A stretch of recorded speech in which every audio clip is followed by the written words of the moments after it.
My next stop was Sutton Coldfield, where I interviewed Tony Clayton, who was a Royal Marine between 56 and 58 in 40 Commando. I wanted to find out his views on discipline and respect amongst the young people.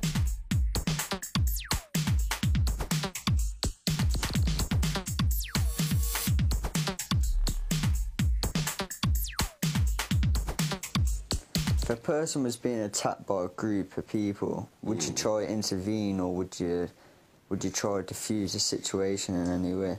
I think I'd be inclined to, especially if it was an older person, a woman maybe. Yes, I think I would. If you were an MP and you had the power to change one thing, I think I would try and bring more discipline into life, into the life of young people especially, so that they're taught to know the difference between right and wrong and the consequences of their actions if they ignore those and they offend against society. As you were in the Royal Marines, do you think that it helped you instill discipline in you as a young man? Yes, you were taught to respect your superiors, whether it was your corporal who was in charge of you in your barrack room, or the officers in charge, and you were taught to obey orders, which you have to do in the military. You can't question them. You know, if you're in fighting an enemy, you can't say, oh, well, I don't think we ought to do that. So, yes, it did. It gave me confidence and self-discipline. Yes, it did.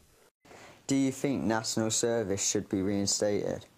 Some sort of national service, yes, I think that's a good idea. Whether it's community service, where you help in the community, to get here again some form of discipline, because I think too many youngsters now grow up without being taught what's right and what's wrong. They don't have any discipline at home, they don't have any discipline at school, and then we wonder why they get into trouble and why we have a society like we do now. If the cane was brought back, do you think it would have a say in it? Within reason, I think some sort of corporal punishment is a good idea, yes, I do.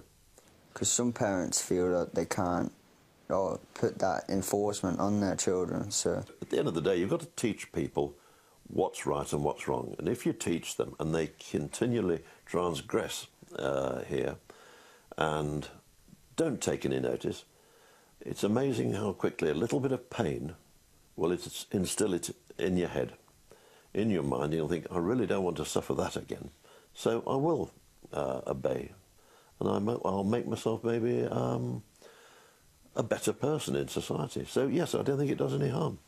What were your school days like? Overall, I enjoyed it. I had lots of sport, soccer, cricket, rugby, swimming, and I loved the sport.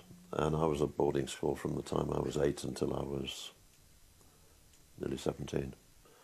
And that's the thing I remember most of all, the sport. I loved it. And you make good friends. And here again, you all have to muck in together, you know, to reach the same goal at the end. You know, if you try and do things individually sometimes, as a team, that's one of the beauty of playing soccer or rugby or cricket, you're a part of a team, so you help each other out. Would you say the way the media look at the youth of today, would you see that as they've got it right or wrong in what they feel about them?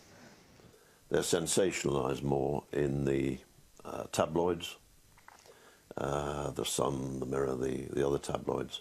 They tend to sensationalise things that happen, I think. You get less sensation and more, I don't know if you get more accuracy, in the broadsheet papers, the Telegraph, the Times, those sort of papers. Probably they get generally a bit of a negative press, but it does get depressing, I think. You see so much of youngsters offending and causing problems for whatever reason. And I do think it gets a little depressing, and it comes back then to that question of how do you put people on the straight and narrow path? And it comes back again, if they're not getting any discipline at home, if teachers aren't allowed to discipline, and this is the general situation with thousands of children, youngsters these days, somebody has to teach them the difference between right and wrong. And I think we'd have certainly a safer society if we did that. It comes back to that word discipline again. It's old-fashioned maybe, but we don't have much of it these days. And I think, like you, I agree, there should be more of it. All right, thanks, Tony. Okay, pleasure. After all the interviews I've done, I've realised that the bad name youth get today isn't helping the next generation of young children. I feel the media has a big part to play in this. However, I reckon if school have more discipline and respect and more control on that, I reckon it would help the young people today to gain more respect.